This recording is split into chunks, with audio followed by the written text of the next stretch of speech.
เ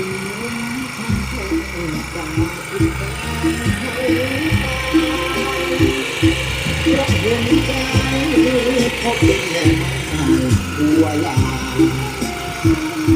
เขาทิ้งเธอไป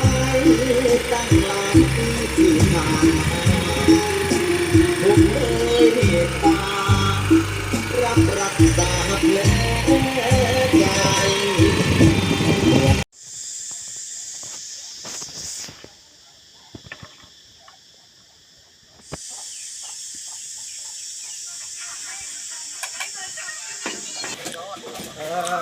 ถูกปะคือมะม่วงก็ทิ้งข้างหลังวันนี้เนาะมันง่ายตอนนี้เลยไม่ได้กินเลยแค่ว่านี่กินเมิร์ดบอก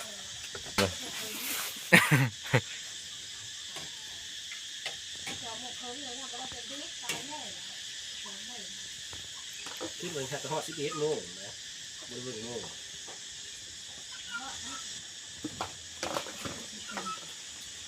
หยับคือเข้าแล้วจ้ะกองเขาได้ไปซูมได้นะเฮ้ยนี่ตะกาแค่ตา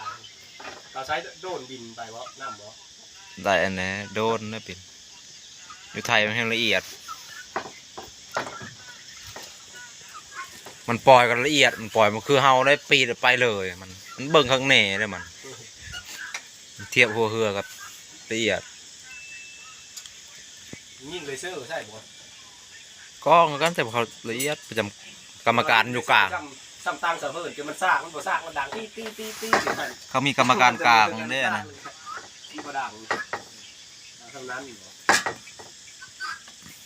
ตะโก้ก็เซอร์บ่แต่แกเบื้องนั้นเบื้องนี้ช่องเบือง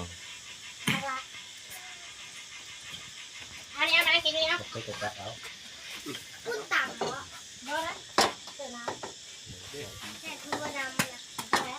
ใส่แล้วมันรสชาติเปลี่ยน ทำรสชาติก็บอกกินได้